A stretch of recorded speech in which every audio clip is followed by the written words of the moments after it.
In 1985, two young British climbers, Joe Simpson and Simon Yates, set out to conquer the unclimbed west face of Ciudad Grande, a 21,000-foot peak in the Peruvian Andes, their hearts filled with ambition and determination, never knowing their journey would turn into one of the most terrifying survival stories in mountaineering history, a real-life nightmare of snow, ice, pain, and unbreakable willpower.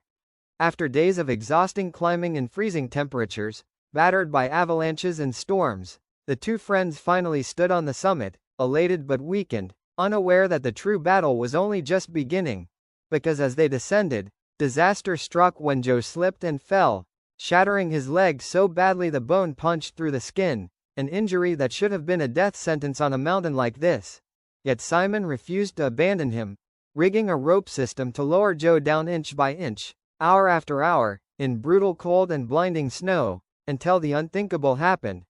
Joe slipped over the edge of a cliff, dangling helplessly in midair, with Simon unable to pull him up and the rope cutting into the ice.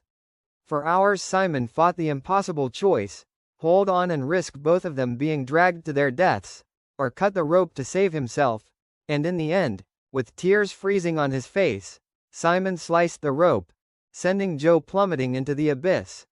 But death did not claim him. Joe landed in a hidden crevasse, broken, half-buried, surrounded by black ice and silence, his body screaming with pain, his mind on the edge of collapse. Yet his will to live flickered stubbornly. He clawed his way deeper into the crevasse and discovered a tunnel of light, dragging himself upward through the snow with his shattered leg, inch by inch, emerging back into the storm, utterly alone, knowing Simon believed him dead and had left the mountain. For 3 days Joe crawled, starved, dehydrated, hallucinating, dragging his ruined body across glaciers, cliffs, and rocks, talking to himself, bargaining with life, refusing to surrender even as frostbite gnawed at his flesh and the pain of every movement threatened to knock him unconscious, until finally, after days of agony, he crawled into base camp, gaunt, frostbitten, skeletal, but alive. Just hours before Simon was set to leave, his survival shocked the climbing world,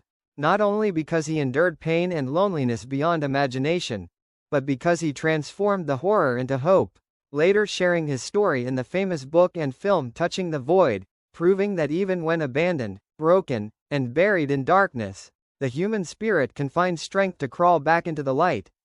Joe's survival is not just a mountaineering tale, but a lesson for everyone, that no matter how impossible the obstacle, how broken your body or spirit feels, there is always a path forward if you refuse to quit, that despair can be cut through with determination, and that sometimes when life cuts the rope, you must decide to crawl, bleed, and fight your way back to life, because the difference between death and survival is not luck, it is willpower.